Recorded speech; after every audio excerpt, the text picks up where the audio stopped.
Selamat pagi kepada yang terhormat Bapak Ibu dosen penguji ujian kinerja. Perkenalkan, nama saya Julida Siagian, Sarjana Teknik, mahasiswa PPG Guru Tertentu periode 2 tahun 2025 di LPTK Universitas Nusa Cendana dengan NIM 25011911307. Pada hari ini, Rabu 23 Juli 2025, saya akan melaksanakan praktik pembelajaran dalam rangka penilaian uji kinerja. Ini KTP saya, dan ini kartu ujian atau bukti lapor diri. Sekian dan terima kasih. Selamat pagi.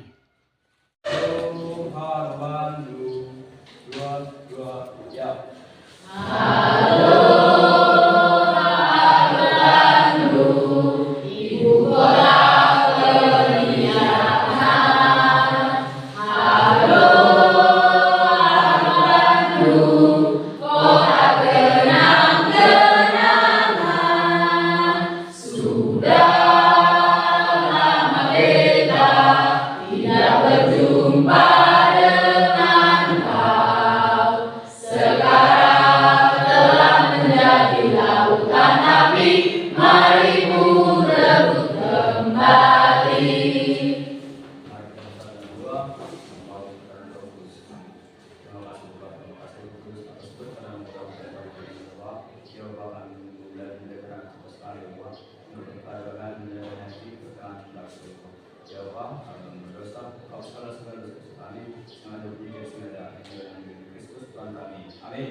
Terima kasih.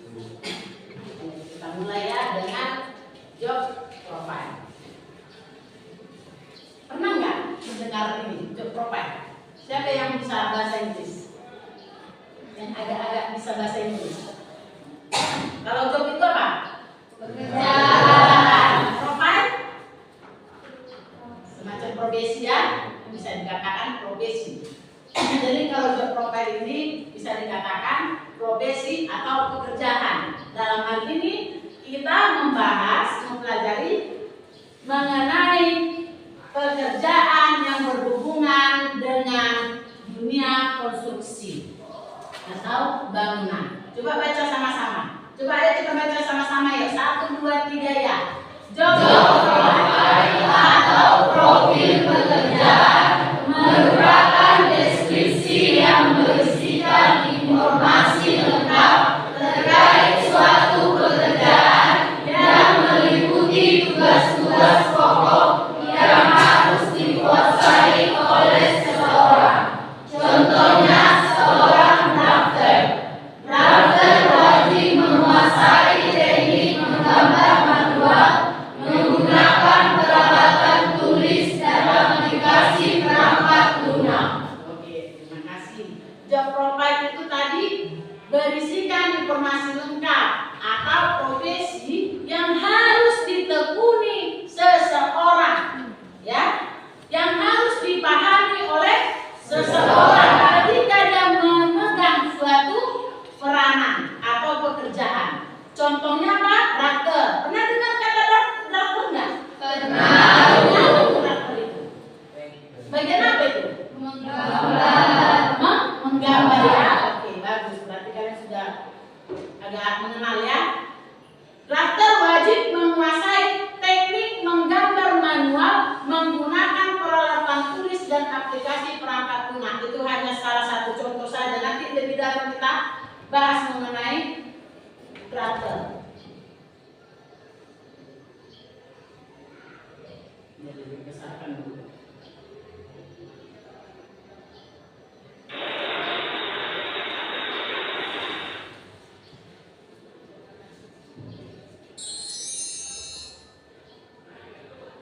Ya, yang pertama itu adalah project manager. Nampak kan? Nampak ya? Coba sedikit lagi ya.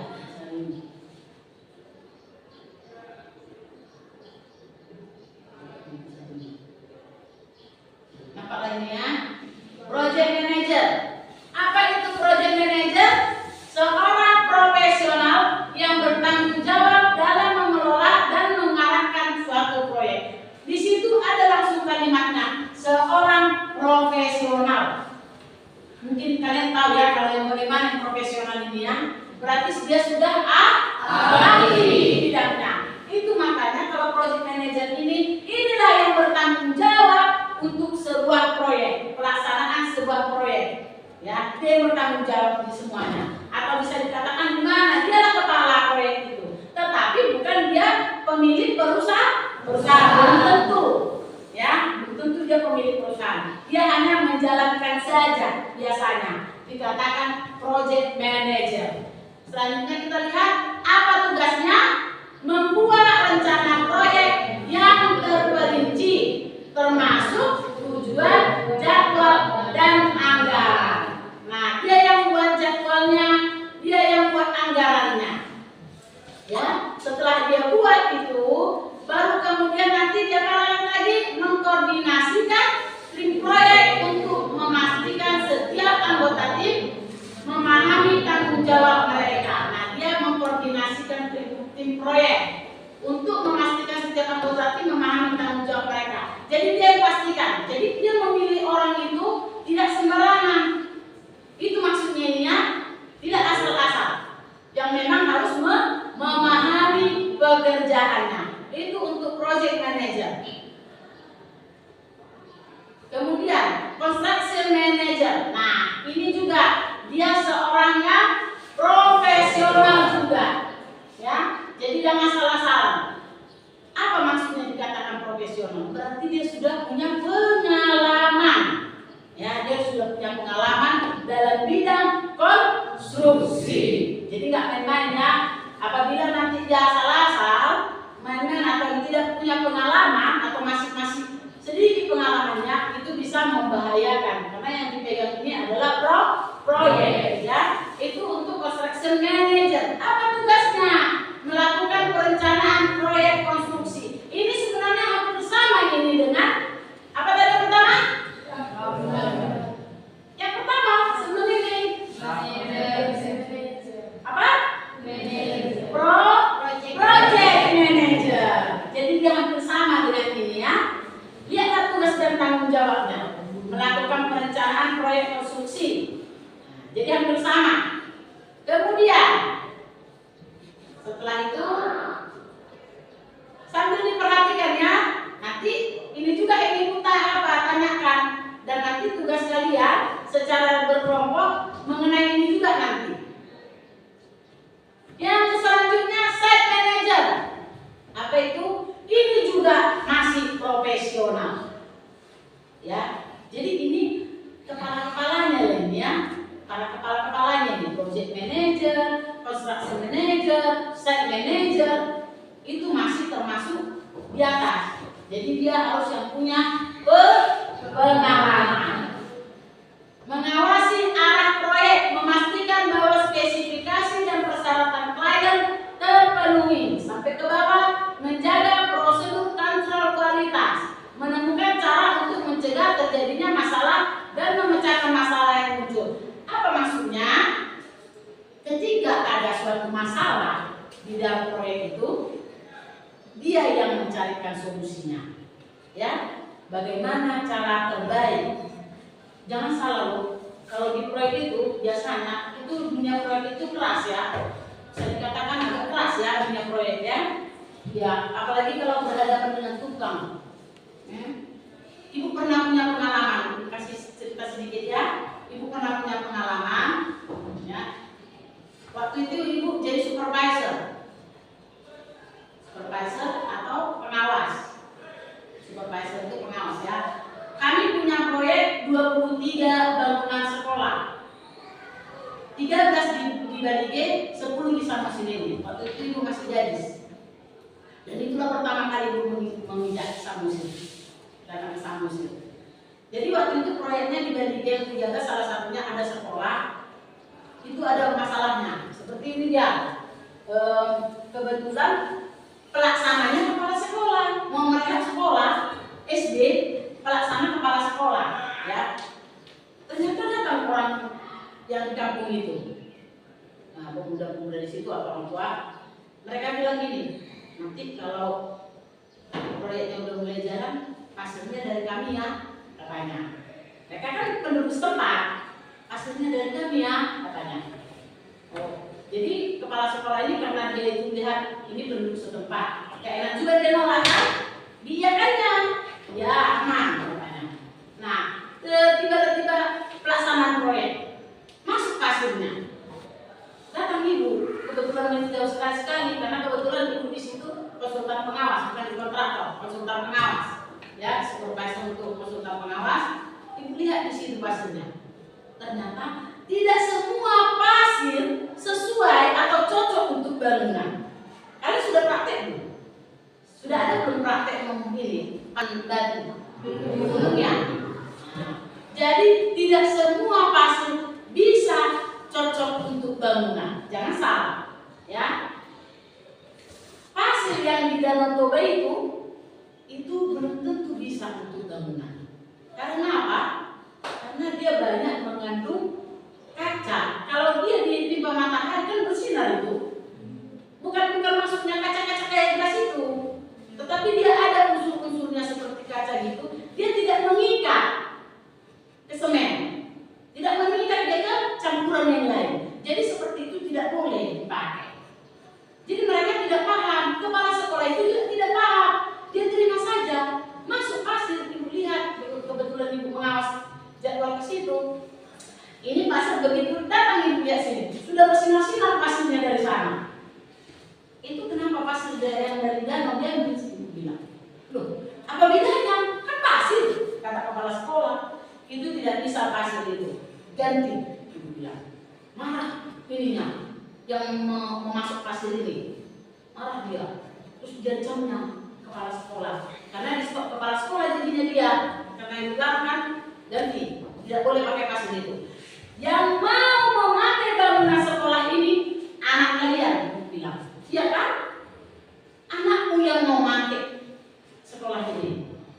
Ya, jadi tidak boleh seperti itu. Kalau ambruk dia 3 tahun lagi ambruk, siapa korban?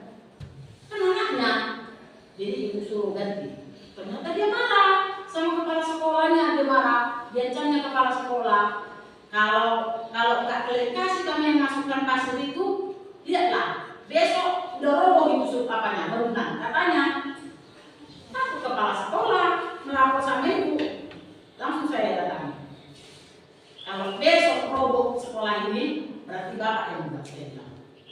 Sekalipun bukan bapak yang buat, karena ada omongan dari kamu, berarti kamu yang saya lapor.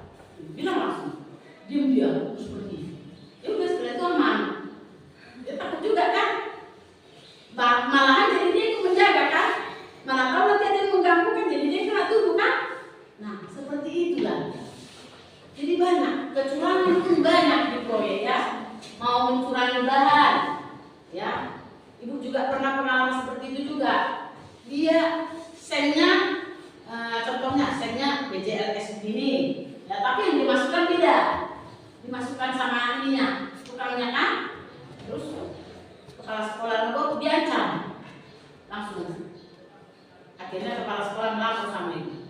Langsung saya datangi kepala tukangnya. Menurut bapak ini pantas ya? Saya bilang. Dia bilang, bapak sudah punya pengalaman berapa puluh tahun, pantas tidak? Saya bilang. Dia langsung. Tidak bisa memulai. Dan itu. Nah, jadi berat loh. Apalagi kalau yang perempuan. Kita perempuan banyak yang meragukan kemampuan kita. Tapi kalian jangan kecil hati ya. Kalau memang kalian punya pengalaman, punya kemampuan, pengetahuan, tidak ada yang berani menyepelekan. Ya, dan untuk laki-laki juga begitu. Jangan karena kalian lihat partner kerja kalian nanti perempuan, kalian sepelekan. Tidak boleh ya. Ya, belajarlah yang baik. Itu tadi site manager. Ya, jadi dia harus bisa mencari solusi terhadap masalah yang timbul di proyek. Kemudian ini supervisor structure. Nah, ini tadi apa tadi aku bilang supervisor ini?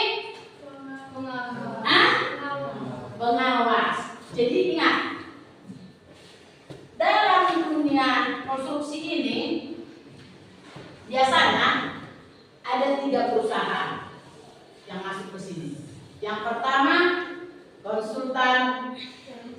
perencana. Bagus. Perencana. Yang kedua, apa? Pengawas. Yang ketiga, kontraktor.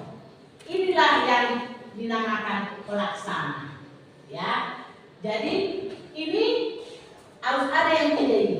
Kecuali dia bangunan rumah pribadi, nggak perlu, ya. Kalau bangunan rumah pribadi nggak perlu pakai seperti ini. Cukup hanya konsultan, berencana, atau kontraktor. Paling yang mengawas yang punya rumah kan. Tapi kalau dia bangunan-bangunan besar seperti bangunan milik pemerintah atau bangunan plaza, ya gedung-gedung, wajib ada yang tiga ini. Jadi belakangan ini ada keluar peraturan bahwa kalau ada satu bangunan, ya gedung, ketiga-tiganya ini tidak boleh satu perusahaan, harus berbeda tiga-tiganya. Supaya apa? Supaya apa? Kenapa harus berbeda? Kalau dulu bisa, kalau dia sebagai konsultan perencana bisa dia merangkap konsultan pengawas. Konsultan pengawas juga bisa merangkap kontraktor pelaksana. Tapi belakangan ini tidak boleh lagi. Harus beda-beda dia. Setiap ini. Kenapa? Ada yang tahu? Kira-kira coba ayo. Berpikir secara logika. Supaya jangan ada kecurangan, ya. Jangan ada kecurangan. Kalau nanti dia sebagai konsultan perencana plus dia kontraktor pelaksana nanti, ya, dia yang merencanakan di sini, ternyata setelah dia pelaksananya, dia rubah ini suka-sukanya saja. Kan begitu kan? Tidak ada yang keberatan. Kenapa? Karena masih sama orangnya, ya. Tapi kalau dia berbeda, kalau kontraktor pelaksananya bikin tidak sesuai dengan yang dirancang oleh konsultan perencana, ini kan ada pengawasnya, ada supervisornya ini. Setiap ini ada supervisornya. Konsultan perencana ada supervisornya, program pengawas ada supervisornya, kontraktor juga ada supervisornya. Jadi bisa aja dalam satu proyek itu 3 supervisor dari 3 perusahaan yang berbeda, bisa, ya. Dan ini biasanya nggak boleh kompak mereka, nggak boleh kompak, karena nanti terjadi kong kali kong kata orang Medan. Apa itu? Kerjasama kecurangan. Jadi nggak boleh, ya. Itu dia supervisor structure. Dia tugasnya, dia mengatur pekerjaan para staf pelaksana. Dalam hal ini siapa staf pelaksananya? Ayo. Yang diatur oleh supervisor ini siapa? Lebih kuat belum? Karena dia yang bilang tadi, dia benar, bukan. Itu yang diatur dia, ya. Bagaimana cara kerja kita harus diperhatikan. Itu memang tugas dia. Dia namanya pengawas.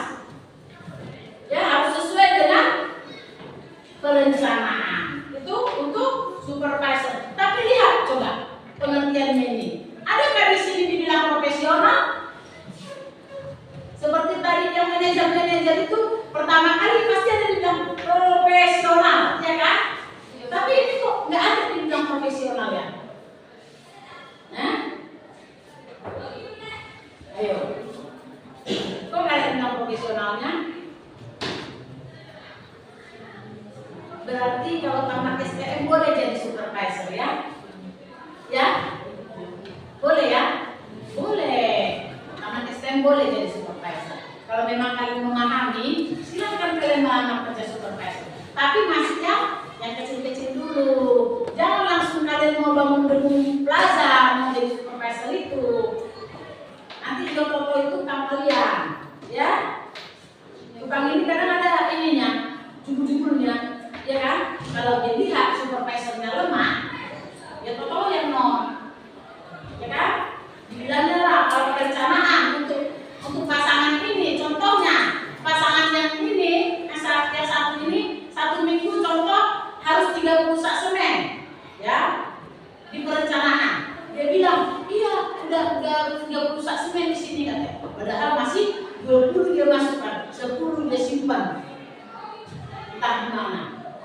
Ada fotonya supervisor ini. Jadi tidak boleh main-main kalau supervisor ya. Ya harus punya pengalaman memang, tapi nggak harus dia profesional. Nggak seperti site manager ya. Oke, kemudian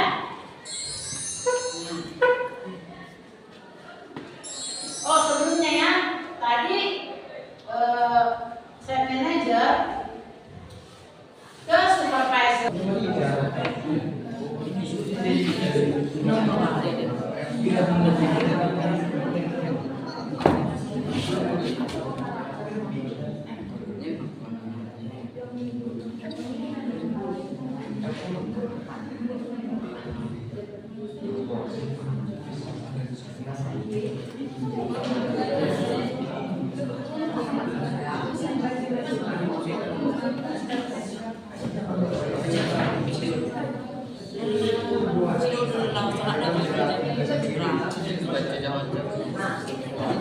Mana tahu dia.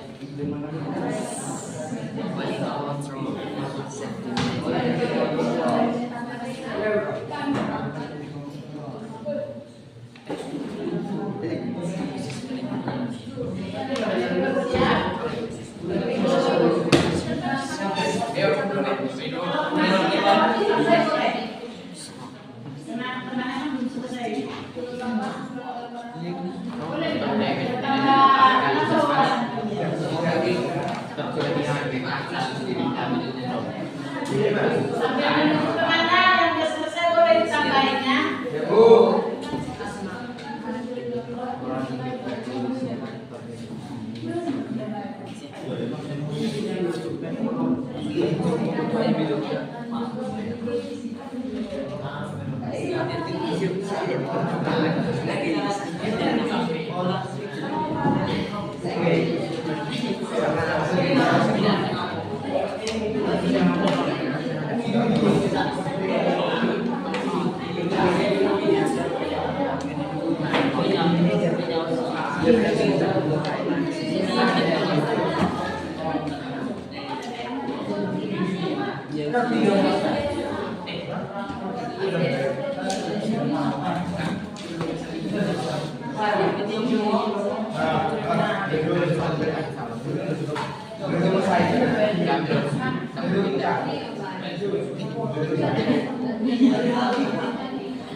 Ini membelah ini nama. Sudah tambahannya.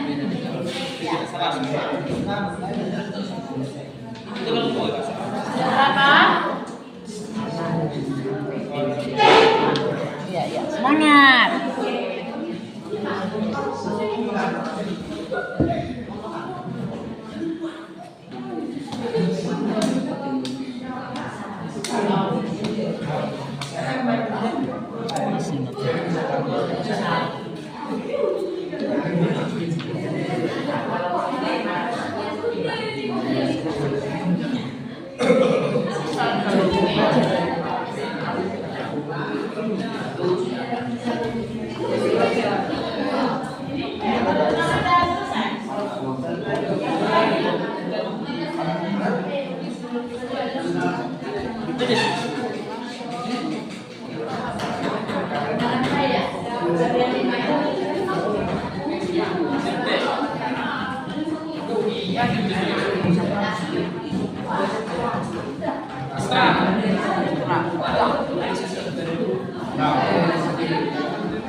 Sudah ya? Sudah bisa ya? Sudah bisa?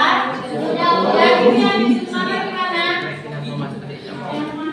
Kalau cowok-cowok sudah terdengar?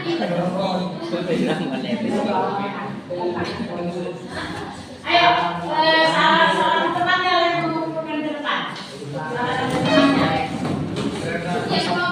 Satu aja. Satu orang.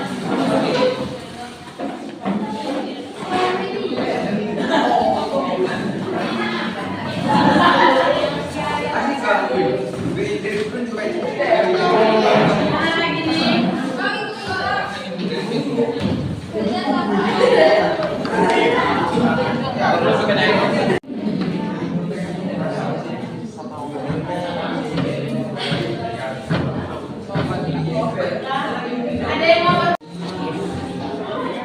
Ya. Jadi ibu mau sampaikan pesan sama kalian ya. Karena kalian kelas 3 nanti mau PKL kan? Ya. Jadi mudah-mudahan pada saat kalian PKL kalian sudah bisa menerapkan ilmu yang kalian dapatkan